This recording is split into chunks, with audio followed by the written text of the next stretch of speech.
কি কাজ আপনাদের? আমাদের কাজ তাহলে এখানকার রানওয়ের কাজ। আমাদের কি কোনো জানের মালের মূল্য নাই?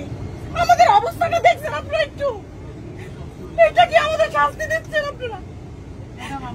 আমরা কি আমাদের কি বিমানে 1 টাকা কি কম নিছেন?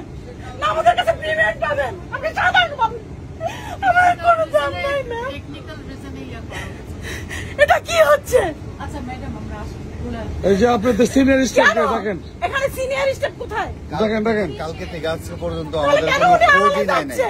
কোনো কালকে থেকে এই পর্যন্ত কোনো খোঁজ খবর কোনো কিছু নিচ্ছে না বাংলাদেশ বিমানে। 8:30টায় ফ্লাইটের কথা, সেখানে 9:40 এখানে বিমান ছাড়ার পরে এখানে এসে নাগপুরে ল্যান্ড করছে।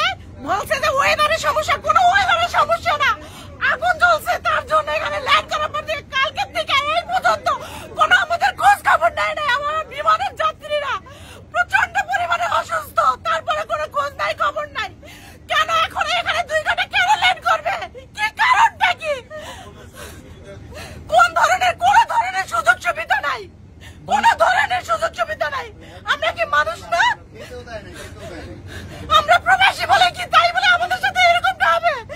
আমাদের বাচ্চা কাচ্চা পরিবার রেখে আমরা এখানে আসি, পরিশ্রম করে, আমাদের কি করে দাম নাই? কেন বাংলাদেশের কি দায়িত্ব সরকারের কোনো কর্তৃত্ব নাই? ডক্টর উনিস কি করতেছে? উনি কেন এরকম করতেছে আমাদের সাথে? আমাদের পরিবারের সাথে যোগাযোগ করতে পারতেছি না, এখানে না ওখানে না, কোনো খোঁজও নাই কোনো ধরনের না।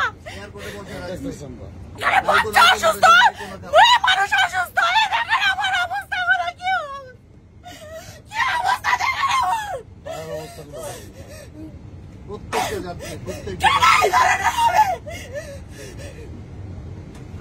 এখানে প্রতিটা যাত্রী এবং এই যে আমার ভাইয়েরা আছে, বোনেরা আছে, আমরা গতকাল রাতে ওনারা খবর নিউজ করাইছে বাংলাদেশে, ওনারা নাকি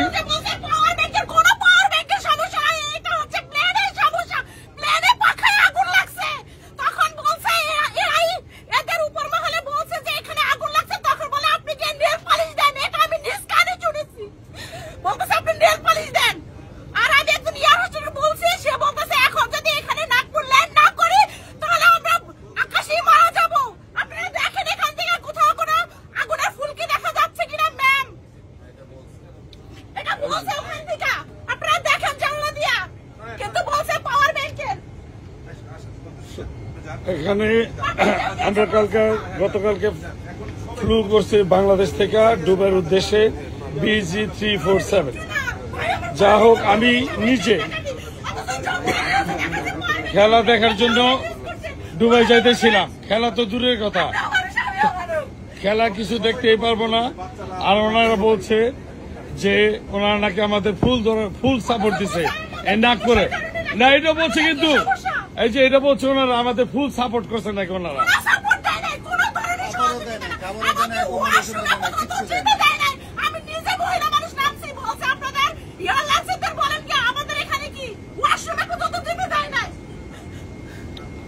যাকে হলো বাংলাদেশের বিমান যারা আসে,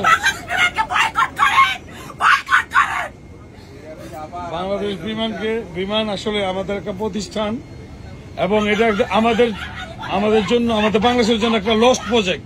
এখানে যারাই আসে তারা দুর্নীতি করে টাকা কামায়, টিকিট পাওয়া যায় না, টিকিটের দাম অনেক, তারপরে সার্ভিস তো নাই। এদের বিরুদ্ধে আমরা বিচার চাই। এবং এই উপদেশটা যে থাকো তুমি, তোমার উদ্দেশ্য করে একটা কথা বলতে চাই যে তুমি এটা তাড়াতাড়ি তদন্ত করে দেখবা। কারণ তুমি যত বড় উপদেষ্টা হও, তুমি তার আমাদের উপর দিয়ে না, তোমার মতো উপদেষ্টাদের দেখার মতো ক্ষমতা আমাদের বাংলাদেশের জনগণের আছে। আমরা যে কোনো সময় তোমাদের মতো যে কোনো উপদেষ্টাকে দেখতে পারি। তো যাই হোক, আমরা এখনো এই রানওয়েতে বসে আছি নাগপুরে।